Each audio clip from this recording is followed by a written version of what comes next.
Hi friends, आज मैं artificial intelligence पर बात करूंगा। आर्टिफिशियल इंटेलिजेंस मेरे विचार में ये चमत्कार है। और जब चमत्कार आते हैं, चमत्कार जब होता है तो साथ में बहुत सारी चुनौतियां भी होती हैं, चैलेंजेस भी। अगर चमत्कार को हाथ में लेना है, उसका फ़ायदा उठाना है तो सामना करना पड़ेगा चुनौतियों का भी। ये बात है। अब इसमें 4 बातें मैं आपके सामने रखूंगा इस संबंध में। पहली बात तो इसका कॉन्सेप्ट क्या है, इसका क्या अर्थ है। दूसरी बात है मॉडल। तीसरी बात है एनालिसिस में करूंगा। और चौथी बात है कंक्लूजन। चलिए हम शुरू करते हैं कॉन्सेप्ट से। कॉन्सेप्ट में पहली बात ओरिजिन, ये शुरुआत कहाँ से हुई, किसने किया, इसकी खोज किसने की। तो अगर आप पुराने सिविलाइजेशन को देखेंगे, चाइना का प्राचीन इतिहास, अमेरिका, ये भारत का या ग्रीस का, वहाँ थोड़ी थोड़ी चर्चा इसकी कहीं कहीं हुई है छिटपुट ढंग से, लेकिन बात बढ़ी नहीं। किसी और शब्द के द्वारा इसको आगे बढ़ाया गया। असल में बात बढ़ी तब जब 1956 में अमेरिका के एक साइंटिस्ट जॉन मैकार्थी, उसने एक वर्कशॉप ऑर्गेनाइज किया। अपने 4-5 बड़े बड़े साइंटिस्ट को रखा, उसमें महीनों तक पूरी तरह से खोज किया उस पर, और अंत में जो सामने आई बात, उसका नाम रखा गया आर्टिफिशियल इंटेलिजेंस। पहली बात, so artificial intelligence is not invented by one individual, is a group of individual. Although ये John McCarthy is known as the father of modern artificial intelligence. ये बात है इस संबंध में। अब देखिए, ये जो आर्टिफिशियल इंटेलिजेंस है, ये थोड़ा क्लिष्ट सब्जेक्ट है। समझाने और समझने में थोड़ा समय लगता है, तो मैं कोशिश करूंगा हिंदी और इंग्लिश में धीरे धीरे बोल करके आपको समझा सकूं कि है क्या चीज़ है। अब रही बात शुरुआत की, जिसका मैंने कहा कॉन्सेप्ट पर जिसे बात कर रहा हूँ, तो उसमें एक बात होती है कि कॉन्सेप्ट कैसे, ये जो है आर्टिफिशियल इंटेलिजेंस कैसे काम करता है। आप सिंपल भाषा में ये समझें कि आपकी जो जानकारियां हैं, आपके जो इन्फॉर्मेशन आपको मिला है, बहुत सारी किताबें आपने पढ़ी, बहुत बड़ी सारी बातें आपने समझी वहाँ पर। टेलीविज़न से बहुत इन्फॉर्मेशन मिलता है, फेसबुक से मिलता है, यूट्यूब से मिलता है।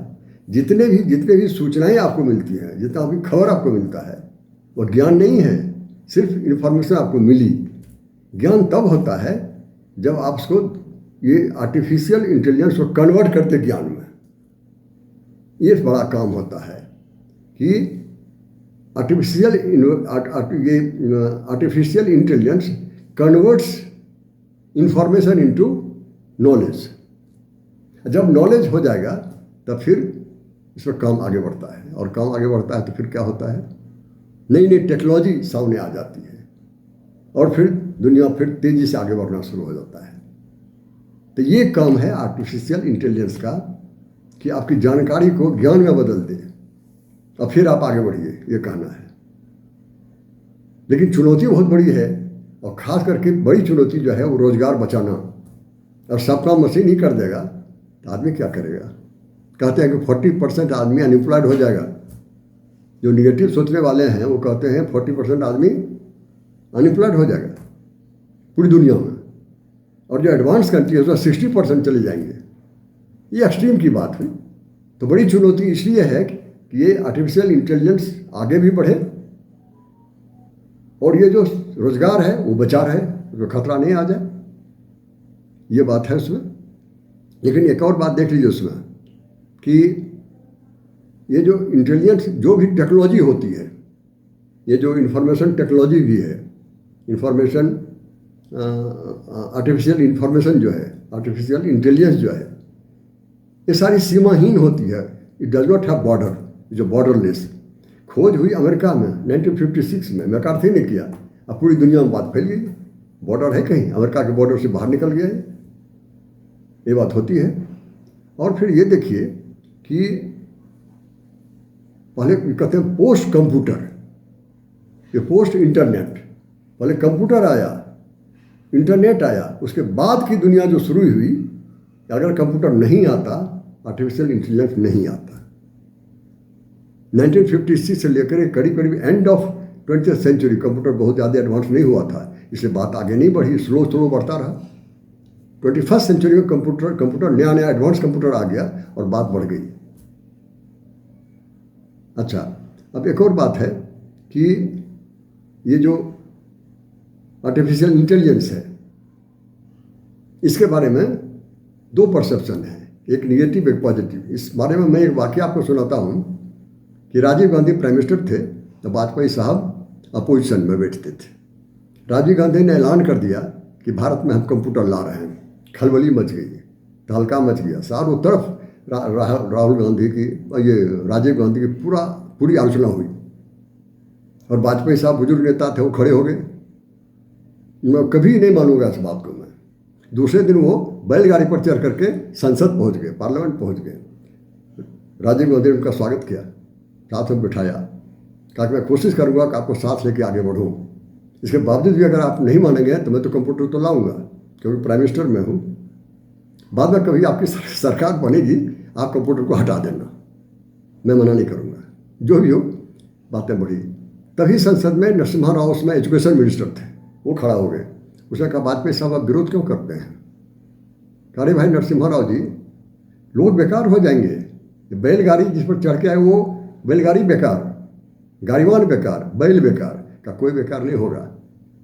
सिर्फ जो बैलगाड़ी है उसका पहिया बदल दीजिए, लकड़ी का पहिया है, भारी पहिया है, लोहे का पहिया है, उसको हटा करके मोटर गाड़ी का टायर वाला पहिया लगा दीजिए, तो जो बैलगाड़ी 10 कुंटल उठाता है सामान, ढोता है, वो 30 कुंटल उठा लेगा। पूरा पार्लियामेंट शांत हो गया नरसिम्हा राव की विद्वता से कन्विंस करने के बाद। कहा कि ये जो कंप्यूटर है वो एफिशिएंसी बढ़ाता है, क्षमता बढ़ाता है, नौकरी नहीं लेता है, नौकरी बल्कि बढ़ेगा, विश्वास कीजिए आप। तो खैर, एक तरफ देखिए निगेटिव अप्रोच, दूसरा पॉजिटिव अप्रोच, दोनों मिल करके कैसे ये रास्ता निकाल लेता है। ये सारी बातें हैं कॉन्सेप्ट के बारे में। दूसरी बात है मॉडल। यहाँ 2 मॉडल की चर्चा मैं करूँगा। एक तो है अमेरिका का मॉडल, अमेरिका का मॉडल, इसे कहते हैं कॉरपोरेट मॉडल, धनी लोगों के लिए, दौलतमंद लोगों के लिए, बहुत सारे दौलत जमा करने के लिए। लेकिन इसमें भय है, रिस्क है बड़ा। क्या रिस्क है? अगर इसको बढ़ावेंगे भारत और ग्लोबल साउथ इसी को अपना लेगा तो ये भय ये है, डर ये है कि कहीं इंपेरियलिज्म को बढ़ावा न मिल जाए, संप्रदायवाद को, साम्राज्यवाद को, कहीं कॉलोनियलिज्म को बढ़ावा न मिल जाए, ये उपनिवेशवाद को। इसलिए ये जो है अमेरिका के लिए भले सूट करता हो, भारत के लिए सूट नहीं करता है, ग्लोबल साउथ के लिए सूट नहीं करता है। चाइना का जो मॉडल है वो सबसे अलग है। वो कहता है कि वो तो इकोनॉमी को आगे बढ़ा रहा है, ये जो प्रोडक्शन जो हो रहा है इसको आगे बढ़ा रहा है, तो उसको मॉडल चाहिए अलग टाइप का जो प्रोडक्शन बढ़ा सके। भारत ने कहा नहीं, हम अपना बनाएंगे।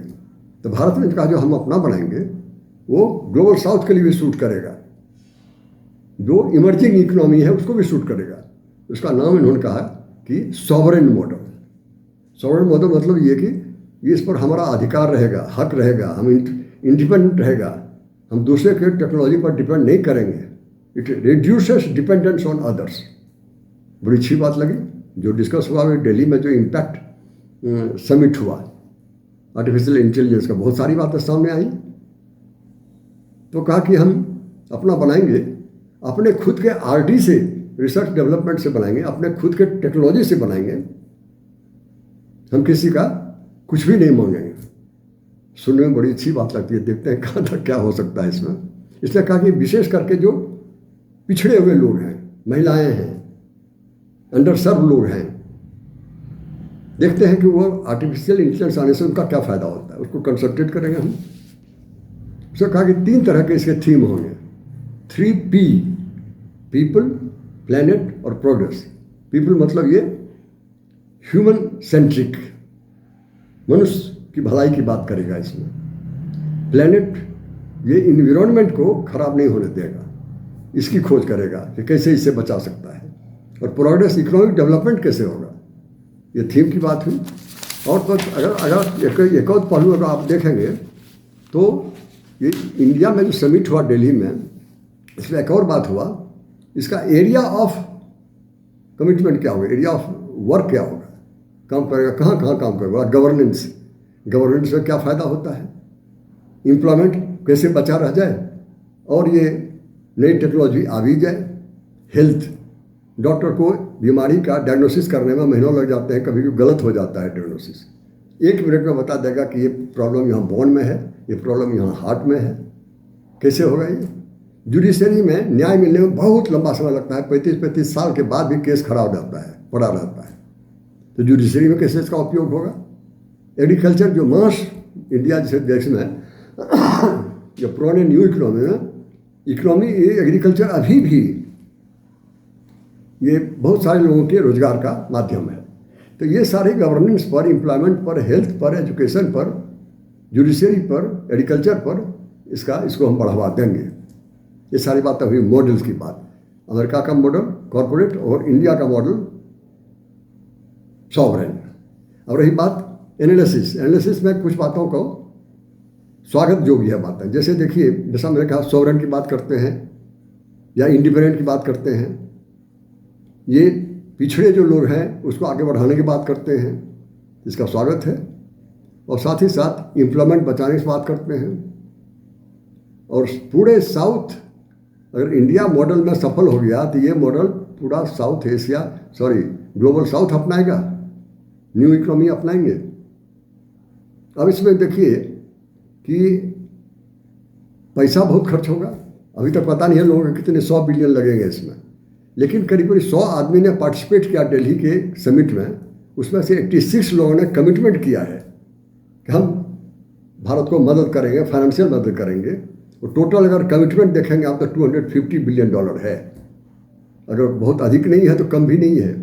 उसमें से अकेले गूगल ने $15 बिलियन का कहा विशाखापट्टनम में हम एक प्लांट खोलेंगे इसका। और फिर ये रिलायंस ने कहा कि 10 लाख करोड़ हम इसमें खर्च करेंगे। टाटा ने कहा हमें 11 बिलियन इसमें खर्च करेंगे। बहुत सारे लोगों ने बहुत आगे बढ़ के इसमें उत्साह के साथ काम किया है। ये सारी बातें हुई। और उसमें जो एक्सपर्ट लोग आए उसका स्वागत होना ही चाहिए था। जैसे मान लीजिए गूगल का सुंदर पिचाई CEO है, इंडिया का ही है। उसी तरह से ये ओपन AI का जो सैम अल्टमैन है। फिर उसे देखिए ये माइक्रोसॉफ्ट का चेयरमैन तो नहीं आए, वाइस चेयरमैन आए ब्रैड स्मिथ। और फिर इसका जो है ये एंथ्रोपिक बड़ी कंपनी है, बड़ा खोज हुआ इसमें। उसमें जो डेरियो एमोडिए है वो आए हुए थे, वो स्वागत के योग्य हैं। सब ने मिल करके इस सारी बातों में डिस्कशन में हिस्सा लिया। और भी बहुत सारे जो इसमें एक्सपर्ट आए उनका स्वागत है। ये मेला लगाने की ज़रूरत नहीं थी, एक्चुअली पॉलिटिशियन की ज़रूरत नहीं थी। यहाँ पर उन लोगों की ज़रूरत थी जो इस पर अपना एक्सपर्ट व्यू दे सके। ये सारी बातें हुई। और अंत में देखिए अब conclusion, this is the 4th aspect. Conclusion में मैं कहूँगा कि बड़ी पहल है। जब बड़ी पहल होती है तो चुनौतियाँ, जैसा मैंने कहा कि चुनौतियाँ आती ही हैं, उसका सामना करना पड़ेगा, तभी आप आगे बढ़ेंगे। दुनिया को आगे बढ़ना है। 5,000 10,000 वर्ष पहले दुनिया कहाँ थी, आज दुनिया कहाँ चली गई। इसलिए दुनिया आगे बढ़ती रही, चुनौतियों को स्वीकार करते रहे। आज बड़ी चुनौती दुनिया के सामने हैं, चुनौतियों का सामना करना पड़ेगा और दुनिया को आगे बढ़ना पड़ेगा। इसके जो इम्पैक्ट होंगे, निगेटिव इम्पैक्ट, उसको रोकना पड़ेगा। आदमी के दिमाग ने ये पैदा किया है आर्टिफिशियल इंटेलिजेंस ने आदमी के दिमाग को पैदा नहीं किया। इसलिए ऐसा आर्टिफिशियल इंटेलिजेंस होना चाहिए कि आदमी के दिमाग के कंट्रोल में रहे, आदमी से ज़्यादा बाहर ना हो जाए। इन्हीं सारी बातों के साथ मैं अपनी बात समाप्त करूँगा। Thank you each and every one of you.